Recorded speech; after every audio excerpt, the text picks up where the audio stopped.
Hello കൂട്ടുകാരെ, good morning. ഞാനിപ്പോൾ ഉള്ളത് കോവളത്താണ്. രാവിലെ കുളിക്കാനുള്ള പരിപാടിക്കാണ്. നമ്മുടെ ഗസ്റ്റിൻ്റെ സ്റ്റേ ഈ നീലകണ്ഠയിലായിരുന്നു. മിക്ക സമയത്തും ഇവിടെ തന്നെയാണ് എനിക്ക് സ്റ്റേ കിട്ടാറ്. നമ്മുടെ ബാത്റൂം ഇവിടെയാണ്. അങ്ങനെ കുളിയെല്ലാം കഴിഞ്ഞ് പോകുന്ന വഴി ബീച്ചിൽ നിന്നൊരു കാലിച്ചായ അടിച്ചു. നേരെ വണ്ടിയുടെ അടുത്തേക്ക് അങ്ങനെ ഡ്രസ്സെല്ലാം ചേഞ്ച് ചെയ്ത് ഇനി ബ്രേക്ക്ഫാസ്റ്റ് കഴിക്കാണ്ട് പോവാണ്. ബീച്ചിൻ്റെ അടുത്ത് തന്നെ ഒരു കടയുണ്ട്. ഇച്ചിരി റേറ്റ് കൂടുതലാണ്, എന്നാലും കുഴപ്പമില്ല. അവിടെ പോയി ഇഡലിയും സാമ്പാറും ചമ്മന്തിയാണ് കഴിച്ചത്. കഴിച്ചുകൊണ്ടിരിക്കുന്ന സമയത്ത് നമ്മുടെ ഗസ്റ്റ് വിളിച്ചു. അവർ വന്നെന്ന് പറഞ്ഞു. അങ്ങനെ നേരെ ലഗേജ് എല്ലാം വണ്ടിയിൽ കയറ്റി ഞങ്ങളിനി നേരെ പോകുന്നത് കന്യാകുമാരിക്കാണ്. പോകുന്ന വഴിക്ക് പൂവാറ് ബോട്ടിങ്ങിൻ്റെ കാര്യം പറഞ്ഞിട്ടുണ്ടായിരുന്നു. അപ്പോൾ ബോട്ടിങ്ങിന് വേണ്ടി കയറിയതാണ്.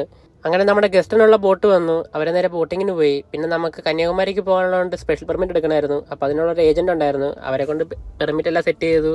അങ്ങനെ എൻ്റെ കോപ്പിയിട്ട് ഞാൻ തിരിച്ചു വന്നു. ആ സമയത്ത് നമ്മുടെ ഗസ്റ്റും തിരിച്ചെത്തി. ഞങ്ങളിന് നേരെ കന്യാകുമാരിക്കാണ് പോകുന്നത്. അപ്പം ഞാനിപ്പോൾ ഉള്ളത് കന്യാകുമാരിയിലാണ്. ഗസ്റ്റിന് വിവേകാനന്ദ പാറ കാണാൻ വേണ്ടി ബോട്ടിങ്ങിന് കൊണ്ടാക്കി. ഞാൻ നേരെ വണ്ടി കൊണ്ട് പാർക്കിങ്ങിലിട്ടു. ഊണ് കഴിക്കാൻ വേണ്ടി ഇറങ്ങിയതാണ്. വാണി മെസ്സിലാണ് ഫുഡ് കഴിക്കാൻ വേണ്ടി പോയത്. അവിടെ പോയി നല്ല ഊണും മീൻ വറുത്തതും കറികളെല്ലാം കൂട്ടി കഴിച്ചു. നേരെ ഇനി ചുറ്റിക്കറങ്ങാൻ വേണ്ടി ഇറങ്ങിയതാണ്. അങ്ങനെ ബീച്ചിൻ്റെ പരിസരവും അവിടെ ഇവിടെയൊക്കെ ചുറ്റിക്കറങ്ങി കുറച്ച് സമയം അങ്ങനെ കളഞ്ഞു. നേരെ ഇനി വണ്ടിയുടെ അടുത്തേക്കാണ് ഇനി പോകുന്നത്. ഭയങ്കര ക്ഷീണം, നല്ല വെയിലായതുകൊണ്ട് ഇനി കുറച്ച് നേരം കിടന്ന് ഉറങ്ങാമെന്ന് വെച്ചു. ഉറക്കെല്ലാം കഴിഞ്ഞൊരു ചായ കുടിക്കാൻ വേണ്ടി പുറത്തേക്ക് ഇറങ്ങിയതാണ്. അങ്ങനെ കുറച്ച് കഴിഞ്ഞപ്പോൾ നമ്മുടെ ഗസ്റ്റ് വിളിച്ചു. അവർ വന്നെന്ന് പറഞ്ഞു. നേരെ ഇനി അവരുമായിട്ട് നേരെ ഹോട്ടലിലോട്ടാണ്. കന്യാകുമാരിക്ക് അടുത്ത് തന്നെ സി വ്യൂ എന്ന് പറഞ്ഞ ഹോട്ടലാണ് അവർക്കിന്ന് സ്റ്റേ. അത് കഴിഞ്ഞ് ഡ്രസ്സൊക്കെ മാറി ചുമ്മാ പുറത്തേക്ക് ഇറങ്ങിയതാണ്. അവിടെ അമ്പലത്തിൻ്റെ അത് പരിപാടി നടപ്പുണ്ടായിരുന്നു. അതെല്ലാം കഴിഞ്ഞ് നേരെ പുറത്തിറങ്ങി നോക്കുമ്പോൾ ചേട്ടൻ കുത്തോട്ട് അടിച്ചുകൊണ്ടിരിക്കുകയാണ്.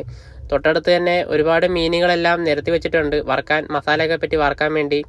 അതിൻ്റെ കാഴ്ചകളെല്ലാം കണ്ടു. ഇനി നേരെ ഫുഡ് കഴിച്ച് ഉറങ്ങാനുള്ള പരിപാടിയാണ്. നേരെ ഒരു വണ്ടി എടുത്തോട്ട്. അപ്പോൾ ഇന്നത്തെ വിശേഷങ്ങളെല്ലാം കഴിഞ്ഞു. അടുത്ത വിശേഷങ്ങളുമായി നാളെ കാണാം. എല്ലാവർക്കും ഗുഡ് നൈറ്റ്. എല്ലാവരും എന്നെ ഒന്ന് സപ്പോർട്ട് ചെയ്യണം വീഡിയോ കണ്ട്. അപ്പോൾ എല്ലാവർക്കും ഒരിക്കൽ കൂടി ഗുഡ് നൈറ്റ്.